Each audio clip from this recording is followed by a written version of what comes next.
La colère de Dieu se révèle du ciel contre toute impiété et toute injustice des hommes qui retiennent injustement la vérité captive. Car ce qu'on peut connaître de Dieu est manifeste pour eux, Dieu le leur ayant fait connaître. En effet, les perfections invisibles de Dieu, sa puissance éternelle et sa divinité se voient comme à l'œil nu quand on les considère dans ses ouvrages. Ils sont donc inexcusables, car ayant connu Dieu, ils ne l'ont point glorifié comme Dieu, et ne lui ont point rendu grâce. Mais ils se sont égarés dans leurs pensées, et leur cœur sans intelligence a été plongé dans les ténèbres. Se vantant d'être sages, ils sont devenus fous. Et ils ont changé la gloire du Dieu incorruptible en image représentant l'homme corruptible, des oiseaux, des quadrupèdes et des reptiles. C'est pourquoi Dieu les a livrés à l'impureté selon les convoitises de leur cœur. Ainsi, ils déshonorent eux-mêmes leur propre corps. Eux qui ont changé la vérité de Dieu en mensonge et qui ont adoré la créature au lieu du Créateur qui est béni éternellement. Amen. C'est pourquoi Dieu les a livrés à des pensées infâmes, car leurs femmes ont changé l'usage naturel en celui qui est contre nature. Et de même, les hommes, abandonnant l'usage naturel de la femme, se sont enflammés dans leurs désirs les uns pour les autres, commettant homme avec homme des choses infâmes et recevant en eux-mêmes le salaire qui méritait leur égarement. Comme ils ne se sont pas souciés de connaître Dieu, Dieu les a livrés à leur sens réprouvé pour commettre des choses indignes, étant remplis de toute espèce d'injustice, de méchanceté, de cupidité, de malice, d'envie, de meurtre, de querelle, de ruse, de malignité, rapporteurs, médisants, impies, arrogants, hautains, fanfarons, ingénieux, mal, rebelles à leurs parents, dépourvus d'intelligence, de loyauté, d'affection naturelle, de miséricorde. Et bien qu'ils connaissent le jugement de Dieu déclarant digne de mort ceux qui commettent de telles choses, non seulement ils le font, mais encore ils approuvent ceux qui le font. Paul écrit cette lettre aux Romains. Paul écrit cette lettre aux chrétiens d'origine romaine qui avaient reçu la parole de Dieu, certainement lors de la naissance de l'Église. La Bible nous dit qu'il y avait des nations à Jérusalem dans Acte 2. Certainement, il y a eu des gens qui étaient qui étaient rentrés suite à ce puissant réveil de Acte 2. Ils sont repartis à Rome avec le message, avec la parole. Et cette église va naître parce que Paul n'avait jamais été auparavant à Rome. Et puis, bizarrement, Rome va être justement le premier vase qui va enfermer la vérité. Et mes amis, on en a parlé, le pasteur Douglas en a parlé un peu ce matin. Les différents types de vases. J'en parle justement dans le livre qui vient de sortir, La captivité de l'évangile. Et vous pouvez vous en procurer. Ceux qui n'ont vraiment pas les moyens, on peut leur en offrir. Et parce que le Seigneur m'a cela à cœur, un frère était venu me voir pour me dire il faut le faire également. Et lorsque le dernier apôtre qui était Jean va mourir, il va y avoir un vide qui va se créer entre justement les apôtres et les chrétiens. Un vide parce qu'il n'y avait plus de ministère apostolique, des personnes qui étaient là pour pouvoir veiller sur la saine doctrine. Il va y avoir des hommes, effectivement, on en a parlé tout à l'heure, il a parlé de Ignace d'Antioche, des hommes qui étaient des sophistes, des débatteurs experts grecs, qui utilisaient la rhétorique, l'art, le discours en 3 points. Ils vont adhérer, pour la plupart, il y en a qui vont se convertir, mais beaucoup vont adhérer au christianisme. Ils vont devenir des théologiens, ils vont utiliser la théologie et également la philosophie grecque pour pouvoir défendre la parole de Dieu. Alors, quand Jean va mourir, il va y avoir vraiment un vide dans les assemblées à cette époque, dans les églises primitives. Et ce vide va également permettre à ce que des hérétiques tels que Arius, qui était un évêque, un des évêques de l'époque, qui va commencer à enseigner des hérésies.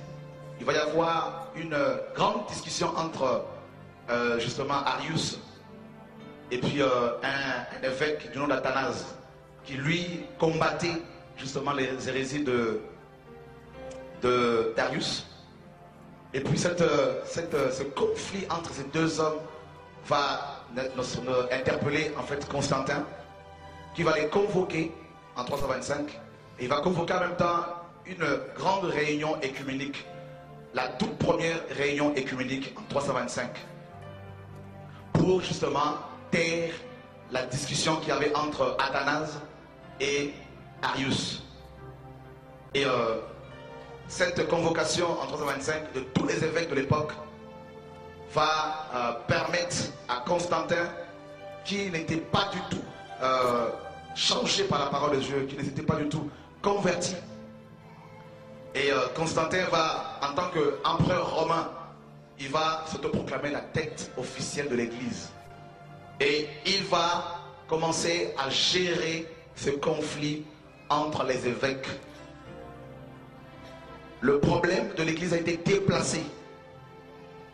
Ils sont passés du problème du domaine spirituel à un domaine purement matériel, physique, politique. Et ce qu'il faut comprendre, c'est que cette Église est née sous l'Empire romain, l'Église biblique. Et puis, bien avant même la date de 325 après Jésus-Christ, il y a eu plusieurs, à la mort de l'apôtre Jean, bien avant même l'apôtre Jean, avant qu'il ne meure, il y a eu déjà beaucoup de faux prophètes qui commençaient à se lever, tels que Diotrephe. Jean en parle. Déjà, il a eu à lutter contre Diotrephe, qui s'était accaparé de l'église, d'une des églises primitives. Il y a eu d'autres ministères, d'autres faux prophètes comme Philette, qui commençaient à enseigner des choses qui n'avaient rien avec la parole. Paul a combattu ces hommes, a combattu leur doctrine. Et quand ces apôtres sont morts, il y a eu des pères de l'église qui sont venus. Ignace d'Antioche qui a vécu, on a déjà vu cela, entre 35 et 107 après Jésus-Christ. Il a commencé à écrire des livres, plusieurs livres. Ignace d'Antioche commençait à élever dans chaque église un seul ancien au-dessus des autres évêques. Alors que dans la Bible, les églises étaient dirigées par des équipes d'anciens. Suivez très bien l'enseignement. Et un seul évêque devait gérer maintenant chaque église locale. Ignace d'Antioche est mort dans les années 107 après Jésus-Christ. Et il a connu l'apôtre Jean, il a connu certains apôtres. Mais il a préféré, lui, par contre, écrire des livres qui n'avaient rien à voir avec la sainte doctrine. Et Ignace d'Antioche a dit clairement que là où il y a l'évêque, c'est là où il y a l'église.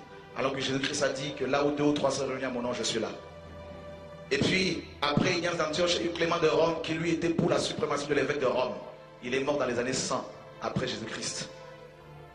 Clément de Rome, il a écrit également beaucoup de livres.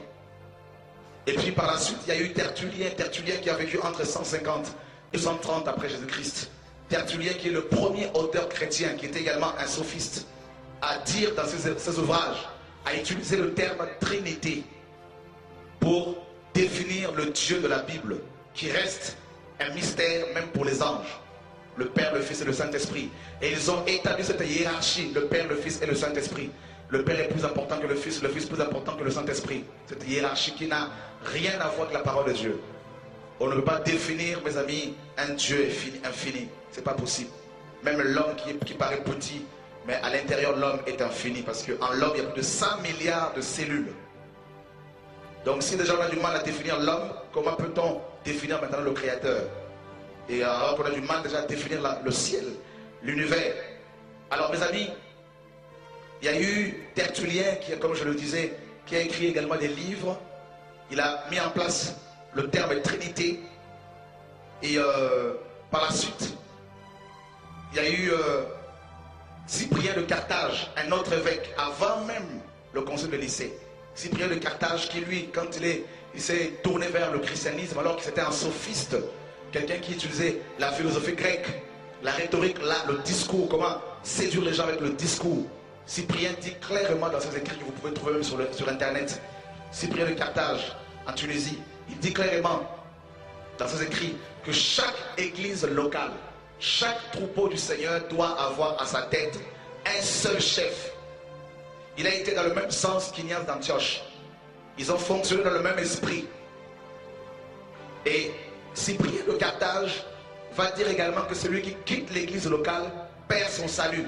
Voilà pourquoi beaucoup de pasteurs disent, en utilisant Hébreux 10, 25, n'abandonnons pas nos assemblées comme c'est la coutume de quelques-uns. Alors ils utilisent ce passage-là pour dire que celui qui quitte l'église locale perd son salut. Donc ils ont cet héritage de Cyprien de Carthage. Ça remonte au début du 3e siècle. Parce que Cyprien a vécu entre 200, il est né dans les années 200 et il est mort dans les années 258. Il a vécu plus de 58 ans, moins de 60 ans. Et voilà comment Cyprien de Carthage également, qui va être le premier à utiliser le terme, mes amis, clergé. C'est-à-dire le chef de l'église locale, le clergé. il est à la base également de la doctrine, ce qu'on appelle le sacerdotalisme, c'est-à-dire la médiation humaine. C'est-à-dire, entre Dieu et les hommes, il doit y avoir un pasteur, pas Jésus-Christ homme comme 1 Timothée 2,5 le dit, mais un homme, une créature. Voilà comment vos pasteurs vous disent que vous avez besoin de prière, il faut aller les voir, comme ça eux ils vont transporter vos prières jusqu'au Seigneur. Et ils ont cet héritage de 6 prières de Carthage. C'est-à-dire que ça remonte dans les années 200, au début du 3e siècle. Quel héritage que nos pasteurs traînent-ils, que nous avons nous-mêmes également traîné, mes amis. Et vous voyez à quel point ces pères de l'Église, ces hommes qui étaient pour la plupart des latins et des grecs, qui utilisaient la rhétorique, la sagesse humaine, qui ont, avec leurs livres, posé la fondation du christianisme qu'on nous a prêché, le christianisme dans lequel toi et moi sommes nés.